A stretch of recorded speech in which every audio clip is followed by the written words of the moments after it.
Assalamualaikum warahmatullahi wabarakatuh. Siswa-siswi sekalian kelas 11 ekonomi, jumpa lagi dengan Bapak dan Juanda dengan materi bab kedua, yaitu pertumbuhan dan pembangunan ekonomi. Yang sebelumnya kita sudah belajar tentang pendapatan nasional. Siswa-siswi sekalian, tentunya kalian sudah belajar dan membaca dari berbagai sumber pembelajaran, baik buku ataupun kalian membaca secara online materi-materi yang akan kita pelajari, karena ini sebelumnya sudah Bapak sampaikan materi yang akan kita pelajari. Baik, inilah pertumbuhan dan pembangunan ekonomi.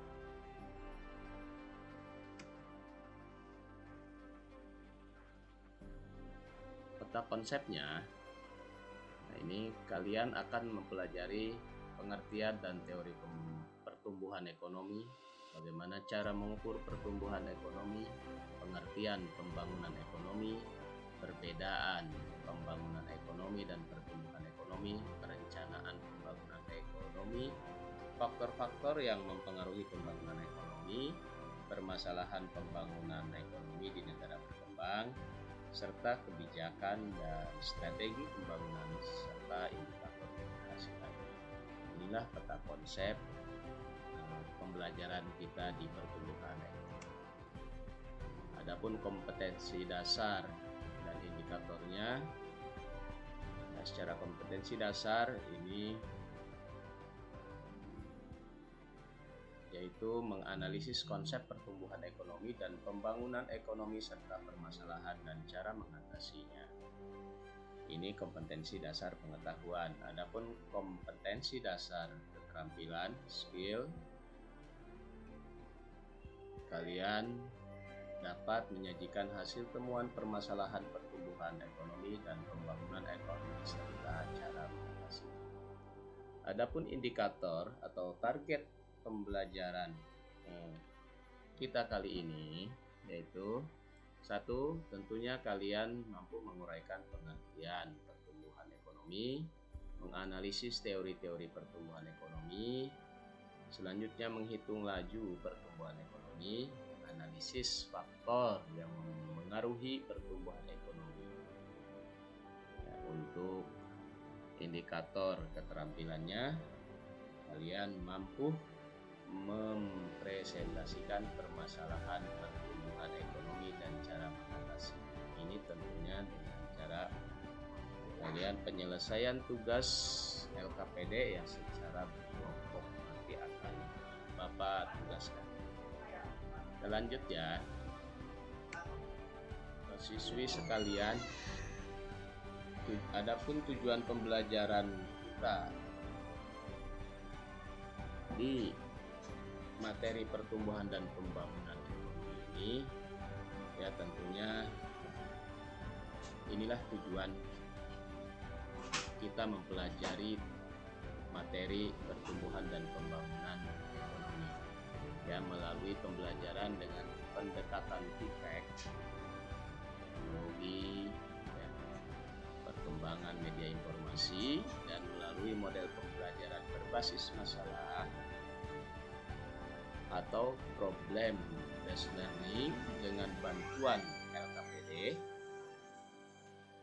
Kalian dapat menguraikan, menerapkan, dan menganalisis pengetahuan berdasarkan rasa ingin tahunya untuk apa.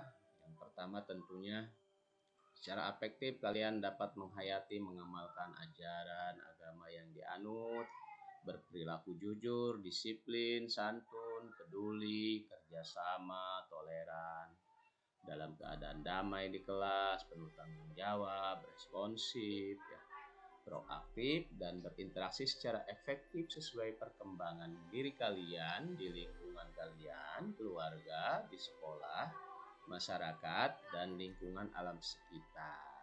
Ya. Nah ini tentunya ya, ini dari kegiatan pembiasaan ini kalian akan menumbuhkan ya, penumbuhan karakter ya, penumbuhan karakter, karena kan setiap hari kalian sendiri sebelum melakukan pembelajaran itu sudah dilaksanakan kegiatan berdoa ya dan lain sebagainya ya. Tentunya kalian terbiasa dengan kerja kelompok, saling toleran ketika ada teman kalian tidak bisa masuk kelas atau sedang sakit, tidak bisa masuk sekolah dan lain sebagainya. Ini kan menumbuhkan jiwa karakter ya, karakter budi pekerti yang luhur. Nah, secara knowledge, tujuan pembelajaran kita kali ini sebagaimana tadi indikator yang disampaikan, yaitu tentunya kalian dapat menguraikan pengertian pertumbuhan ekonomi. Selanjutnya menganalisis teori-teori pertumbuhan ekonomi, menghitung laju pertumbuhan ekonomi, menganalisis faktor yang memengaruhi pertumbuhan ekonomi. Lanjut ya, itulah tujuan pembelajaran kita sekali lagi di materi pertumbuhan dan pembangunan ekonomi.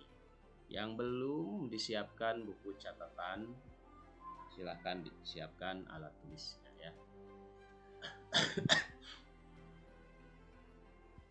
Ya,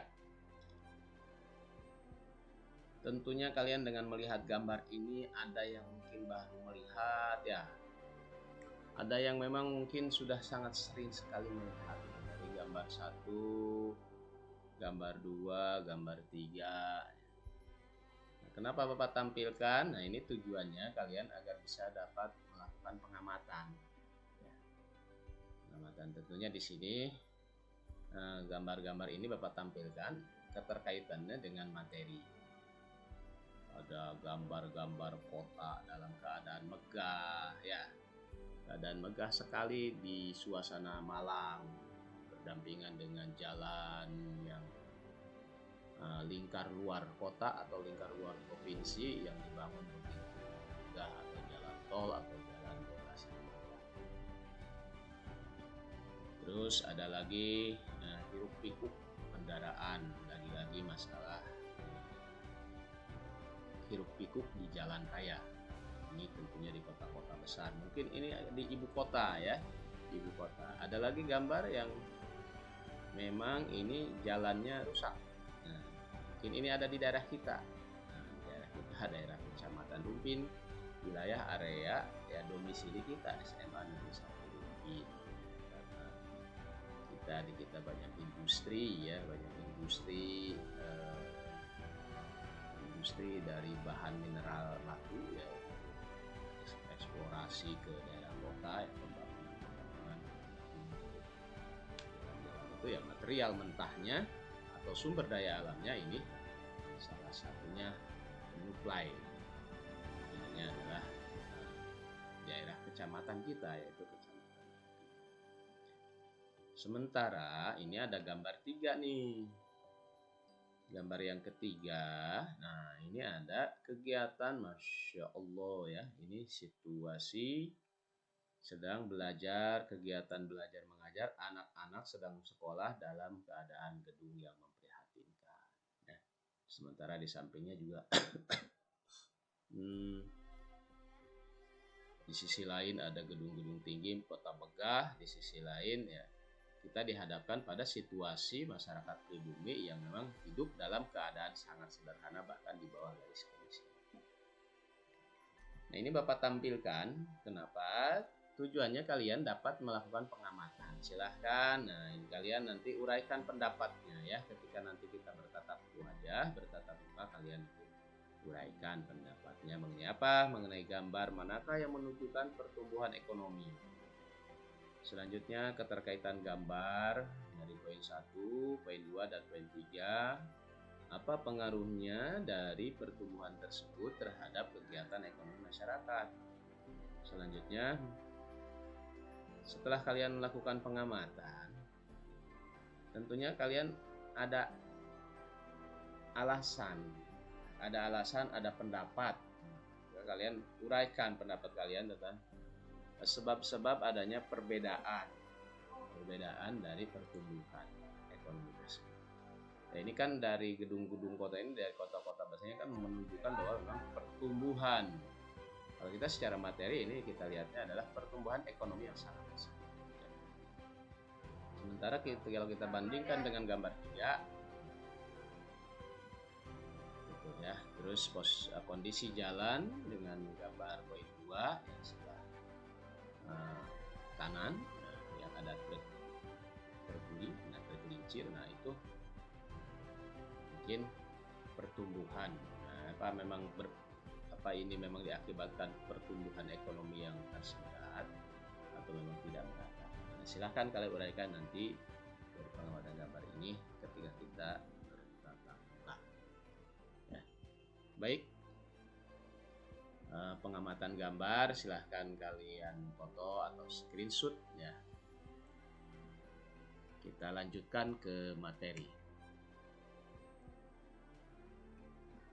Pengertian dan teori pertumbuhan ekonomi.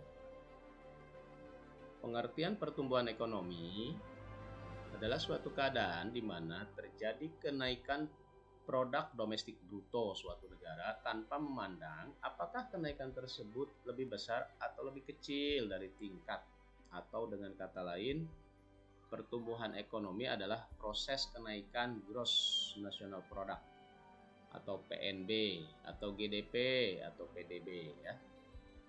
Ya, GDP itu gross domestic product, produk dalam negeri, atau pendapatan nasional, atau produksi nasional, atau output nasional, atau pendapatan per kapita dengan tidak disertai adanya perubahan hal lain. Ya. Ini pengertian daripada teori pertumbuhan ekonomi. Tentunya kalau masalah pendapatan domestik bruto kan kita sudah bahas di pendapatan nasional. Apa itu pendapatan per kapita juga sudah kita bahas. Jadi pendapatan nasional. Nah, ini ada beberapa tokoh ekonomi yang menyebutkan pengertian dari pertumbuhan ekonomi. Di sini Bapak tampilkan tokoh ekonomi Schumpeter. Ya. Schumpeter menekankan peranan pengusaha atau wirausahawan sangat penting dalam memengaruhi pertumbuhan ekonomi. Menurut beliau ini, ketika tingkat kemajuan ekonomi semakin tinggi, maka kemungkinan untuk melakukan inovasi semakin terbatas. Jadi ketika pertumbuhan ekonomi terjadi sangat pesat, persaingan ekonomi akan dirasa begitu ketat menurut beliau ya. Jadi berbagai kemajuan ya seperti yang kita rasa sekarang itu seolah-olah terjadi begitu cepat ya. Apalagi situasi zaman sekarang kan sepertinya ini zaman percepatan, zaman era percepatan ya. Ini ada teori pertumbuhan ekonomi klasik. Pokok-pokok pikiran ekonomi klasik mengenai tatanan ekonomi masyarakat adalah sebagai berikut. Tokohnya bernama Adam Smith. Inilah gambar tokoh ekonomi paling spektakuler ya, paling populer juga, Adam Smith. 1. Kebijakan pasar bebas. Tiap individu maupun unit-unit usaha harus diberikan kebebasan dalam menjalankan kegiatan ekonomi. Kegiatan ekonomi yang didasarkan mekanisme pasar akan lebih efektif tanpa campur tangan pemerintah. Nilai dan harga barang, tingkat upah, tingkat sewa tanah, dan laba ditentukan oleh mekanisme permintaan dan penawaran. Ini pengertian teori pertumbuhan ekonomi menurut tokoh-tokoh ekonomi klasik. Selanjutnya, menurut Adam Smith sendiri, pertumbuhan ekonomi itu adalah pertumbuhan produksi ditentukan sumber daya alam, sumber daya manusia atau penduduk, dan sumber modal. Pertumbuhan penduduk menurut Adam Smith akan mendorong pertumbuhan ekonomi. Mungkin dasar pemikirannya adalah ketika banyaknya sumber daya manusia dilahirkan dalam suatu negara, maka potensi untuk mengelola sumber daya alam yang ada meningkatkan ya. Ketika banyak sumber dayanya, banyak potensi tenaga kerjanya, sumber daya alamnya bisa dikelola dengan baik. Nah, ini ada juga teori pertumbuhan ekonomi neoklasik. Neoklasik ini. Satu, adanya akumulasi modal. Yang kedua, pertumbuhan ekonomi berlangsung secara bertahap. Tiga, seluruh faktor tumbuh dan berkembang secara bersama-sama. Dari berbagai lini, nah itu baik teknologi, sosial, kesehatan, pendidikan, itu tumbuh. Infrastrukturnya tumbuh ya. Itu apa infrastrukturnya? Jalan umpamanya. Untuk teknologi apa? Satelit. Satelit itu sekarang ya luar biasa perkembangannya karena jaringan ini dipergunakan di berbagai lini kebutuhan kehidupan sosial masyarakat. Ya, kesehatan, pendidikan, keamanan dan seterusnya ya. Sumber daya manusia dapat mengatasi keterbatasan sumber daya alam. Ketika manusianya mampu dan punya kemampuan, punya skill, punya ilmu, maka keterbatasan sumber daya alam terbatas ya. Untuk maju, untuk tumbuh ekonomi satu negara. Adanya pengaruh hubungan internasional. Hubungan internasional itu adalah hubungan dari satu negara ke negara lain. Misalnya kita bertukar siswa, bertukar para ilmuwan. Di kita belum ada ilmuwannya, sumber daya manusianya kita datangkan dari luar. Setelah kita sudah bisa belajar warga pribumi, maka tutorial dari negara asing silahkan untuk kembali ke negara. Itulah pengertian dan teori pertumbuhan ekonomi. Selanjutnya, sesuai tujuan kita dan target kita, inilah cara mengukur pertumbuhan ekonomi. Hitungan yang dilakukannya sebagai dengan rumusnya adalah sebagai berikut. Ya, dinyatakan dengan RT, ya, PDB RT dikurangi PDB RT min 1 dibagi PDB RT minus 1 dikali 100 ya. PDB RT ini artinya produk domestik bruto tahun hitung, tahun umpamanya tahun 2000. PDB RT minus 1 dikurangi 1, 2000, tahun 2000 dikurangi 1 berarti tahun 1999. Itu 1 tahun sebelumnya.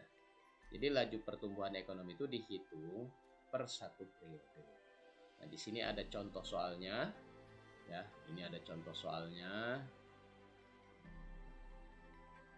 Silahkan kalian pelajari ya. Udah ini ya.